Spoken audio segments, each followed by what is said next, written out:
Hey guys, it's me again. I'm coming on this lovely day because as I feel different energies or different feelings, I like to come on. For those of you that have watched me, I want to thank all of my new subscribers. I got 2 new more. Yeah! I want to thank you guys, and I also, if you want, like, share, subscribe, whatever you feel like doing. Today I want to talk about something called anchoring down, because I feel like today of all days, I don't know if you guys watched my videos a couple, maybe 4 or 5 ago. I was talking about how I felt like this shift was going to start, especially economically and or with, you know, the world economics, and I kind of feel like today's the day. I felt like the end of August was going to be huge, not only for the economics, but also for some parts of the world. But I feel like the 28th, for some reason, was standing out to me so much that I was like, you know what? I feel like today's the day that things pop off, or huge shifts occur, or maybe big meetings occur. And this got me thinking this last week about what am I holding on to? It's like, if I were to think of a speedboat running away from me, like I'm holding on to this speedboat for dear life so that I can catch the wave, the next wave that we've all just gone through. Like I was saying, we all had to make this last choice, and should we choose, we're speeding into the next wave. So that's the least the feeling that I'm getting. Okay, so I share it with you guys because that's what I do. I share what I feel and what I get because I feel like there's others that are on the same path. So today is going to be about anchoring down. And what I mean by that is, as you know, I have my board, but I'm just going to put them up in the video after I finish. But realistically, what I found with this time, because of this whole flux, like I said, about the economy, for those of us that want to like spread our monies widely, you know, maybe getting into some different denominations may not be the worst thing. I myself, I've purchased different denominations, but like I said too, with if should, you know, the US be challenged and maybe bottom out, they're going to shift in their own currency. And as I was saying in previous videos, that I think they're going to go to a commodity / gold based standard. So if you want to buy things like corn and wheat and you know, try to stay safe, that might be your best bet right now. So I just wanted to talk about that because I feel like that big shift is going to come or start off or pop up. Not to say that things like Saudi Arabia just came on with BRICS, but I feel like today, for some reason, and I said this in past videos, today's an important day. So maybe by the end of the day, we'll find out. But anchoring, for me, because I feel like I'm on this new path, I've decided, I've chosen, we're going full throttle into 2024. And I know we have months away from this, but I feel like September, October is going to be really fruitful in the sense of like what we harvest this year. And this anchoring idea, I'm just going to refer to my board, but I'm going to put it up for you guys because I don't like to enamor you guys with the board. But anchoring down, what I found, like I said, I feel like I'm on a speedboat. Just holding on for dear life. And I know I can hold on. I just wanted to say that anchoring to the traits of certain avatars and or... yeah, let's call it avatars. They're not my hires. They're other alternate helpers in this game. And for me, the ones that I tend to go to the most is Jesus, Raphael, Mother Mary, and Kuan Yin. And why I say those ones, because those are the ones I feel like I absorb a lot, or the ones that I reach out to the most, or that reach out to me the most. So for you, it could be totally different people, but at the same time, you'll resonate. You'll know who they are already because you've called on them many, many times. Like some people, it's Archangel Michael. For me, it's Archangel Raphael. Raph's been my boy since time. So it's like we have, and the same with Jesus. It's like Jesus has been my homie for time. The same with Mary. Like Mary's always been, actually I grew in love more with Mary as I became a mother and I understood her wealth of knowledge and understanding.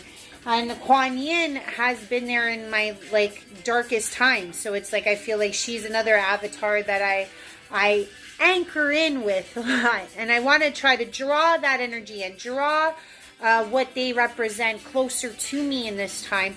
So I think that this is very important, that if you are getting guidance from avatars or angels, you should try to hone into what they offer you and pull it towards you, because I feel like we're going to be needing this in these next months.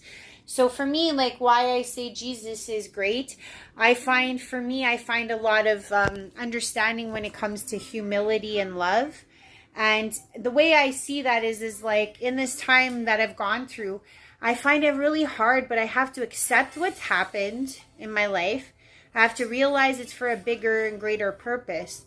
And then I have to forgive those that, like I said, had trespassed me in the past and know that this is part of what's supposed to happen and that I can't, hold on to those things as I progress forward.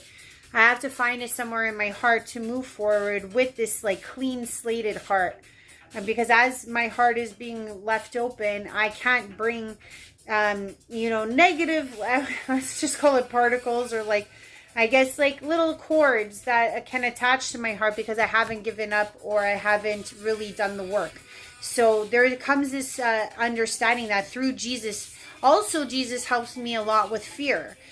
Because I just think in the times that I'm so scared, I just think of Jesus' story, like what he went through. And my fear like dissipates immediately because I'm like, well, I'm not on a cross getting stabbed. So obviously I'm not that bad off. And whatever I'm being called to do is not as extreme. And I can do it for the collective. I can do it for the all. So I use Jesus a lot for my I guess my boss, and also at the same time as my divine go-to when it comes to fear. The next one, like I said, for me is Raphael. For me, Raphael teaches me things like persistence and passion. Like I notice like whenever I'm really like doubting things in my life, I find that Raphael is always there to be like, hey, it could be that. Don't give up on that idea. Don't give up on these impressions. Don't give up on these things. So I noticed that with Raph, he always makes me go forward with my love and my passions and my passion projects. So it's like anytime that people will think I'm silly or I'm not as wise to do certain things, Raph's always like, forget what they said. Just keep going. And you know what? When I do listen to Raph, I find that I end up being a lot more fruitful. So that for me, Raphael's passion for things is what keeps me passionate. So I try to draw on that energy is what I'm trying to say so that I become more passionate in my everyday life, which is very helpful. And a lot of these avatars can teach you these things. The next thing I would say is Mother Mary. And Mother Mary, I'm not going to lie, used to kick my ass all the time when I was a teenager and early 20s.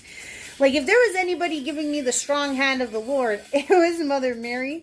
I always found like she was always like, not to say disappointed, but she was always showing me that I could do better, that I could strive for larger, and that I wasn't this small little mini thing that had no power. And I think that Mary was the one that was always like, with the backhand, like, tisk tisk, don't think like that. You could do better. You can raise higher. And I hold you to a higher standard. So therefore you must oblige to this higher standard. And I mean, as a teenager or a young 20-something, even though my soul was old and evolved, I was intimidated by Mary because she was always coming at me with these beautiful, what's the word? I don't want to say like it was like backhands, but it was kind of like, sometimes you got to be kept in line.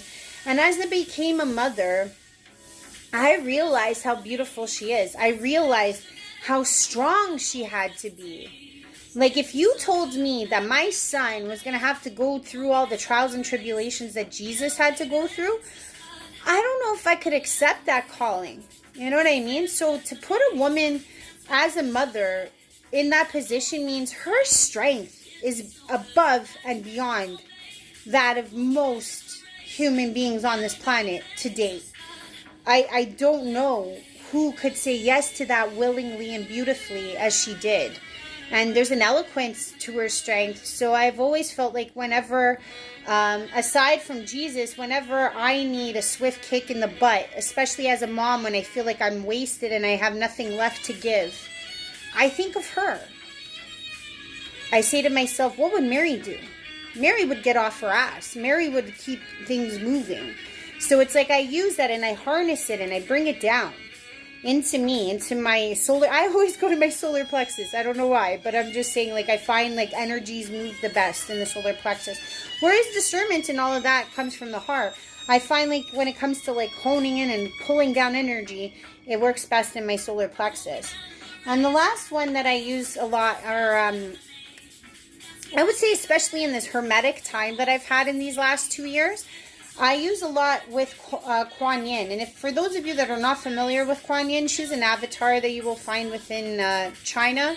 Her story is quite interesting. I mean, there's multiple stories, but there's this one really heartfelt story that I resonate a lot with, where she was kind of cast out. She didn't want to follow the norm, and she went through some really difficult trials.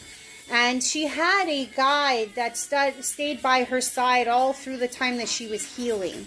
And Kuan Yin, I find, is a huge help for me, especially when I was in this hermit mode, because anytime that I felt like I was so lonely, that it was so unbearable, that I couldn't move another step,